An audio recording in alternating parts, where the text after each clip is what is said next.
Hello दोस्तों, आज हम करेंगे रीजनिंग के कुछ महत्वपूर्ण प्रश्नों को हल। दोस्तों, ये प्रश्न गत वर्षों में परीक्षाओं में पूछे गए प्रश्न हैं और इन प्रश्नों के अभ्यास के माध्यम से आप अपनी परीक्षा की तैयारी को बेहतर कर सकते हो। तो आइए दोस्तों शुरू करते हैं।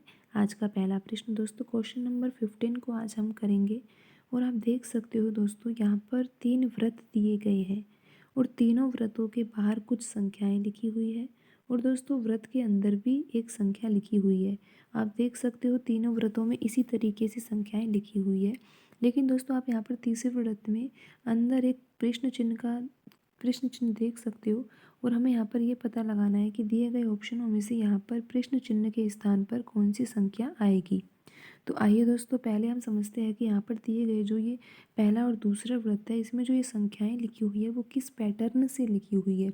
दोस्तों जब हमें यहाँ पर पैटर्न समझ आ जाएगा तो फिर हम उस पैटर्न को तीसरे व्रत में लगा देंगे और मिसिंग नंबर को प्राप्त कर लेंगे। तो आइए दोस्तों सबसे पहले तो हम पहले व्रत को ही समझने का प्रयास करते हैं कि इस पहले व्रत में जो संख्याएं लिखी हुई है वो कैसे लिखी हुई है, किस पैटर्न पर लिखी हुई है।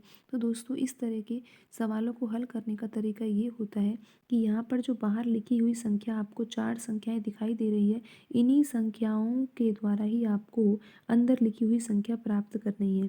तो दोस्तों आपके जो पहले व्रत में यहाँ पर संख्याएं लिखी हुई है, बाहर दोस्तों 13 लिखा हुआ है, 9 लिखा हुआ है, 8 लिखा हुआ है और 5 लिखा हुआ है। तो दोस्तों अब आपके पास ये 4 नंबर है और इन चारों नंबरों में कुछ ना कुछ ऐसी संक्रिया आपको लगानी है जिसके द्वारा यहाँ पर व्रत में लिखी हुई जो अंदर संख्या 3.5 है उसको आप प्राप्त कर सको। तो दोस्तों ये प्रश्न तो बिल्कुल ही आसान प्रश्न है, पर लेकिन दोस्तों आपको ऐसे प्रश्नों का अभ्यास तो करना ही चाहिए, क्योंकि जब आप अभ्यास करते हो तो परीक्षाओं में जब ऐसे प्रश्न आते हैं तो आप उनको आसानी से हल कर लेते हो, आपको ज़्यादा समय नहीं लग पाता है। लेकिन अगर आप अभ्यास नहीं करोगे तो फिर आपको ऐसे प्रश्नों को हल करने में समय लगेगा दोस्तों, और फिर पूरा पेपर तो आप हल कर ही नहीं पाओगे, आपके बहुत से प्रश्न छूट जाएंगे। तो दोस्तों ऐसे प्रश्नों का ज़्यादा से ज़्यादा अभ्यास कीजिए। दोस्तों ये प्रश्न बिल्कुल ही आसान होते हैं, लेकिन तरीके इन प्रश्नों में अलग अलग होते हैं। कभी कभी ऐसा तरीका भी होता है कि हमें समझ में नहीं बैठता है, तो फिर ऐसे प्रश्नों में समय व्यर्थ करने की आवश्यकता नहीं है दोस्तों।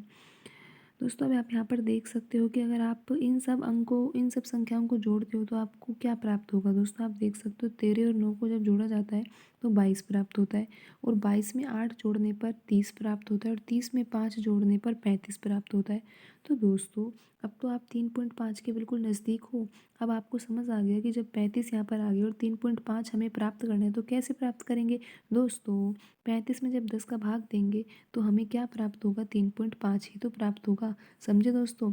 पर लेकिन दोस्तों अभी हमें ये तरीका सीधे तीसरे व्रत में नहीं लगाना है, हमें ये तरीका पहले दूसरे व्रत में लगाकर देखना है कि हमारा जो पैटर्न पहले व्रत में हमने लगाया है क्या वही पैटर्न इस दूसरे व्रत में भी लग रहा है या नहीं।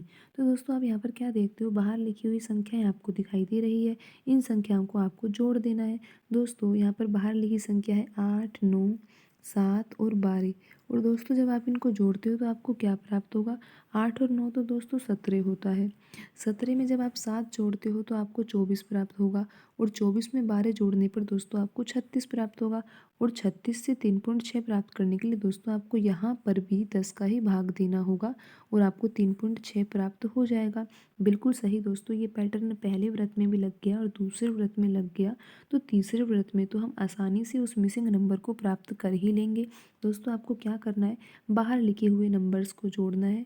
बाहर लिखे हुए नंबर्स को जब आप जोड़ोगे तो आपको क्या प्राप्त होता है दोस्तों, आप यहाँ पर देख सकते हो 11 और 7 दोस्तों 18 होता है, और 18 में जब 9 जोड़े जाते हैं तो 27 आता है, और 27 में 12 जोड़ने पर 39 आता है, और दोस्तों 39 में 10 का भाग भी देना है, ध्यान रखिएगा दोस्तों।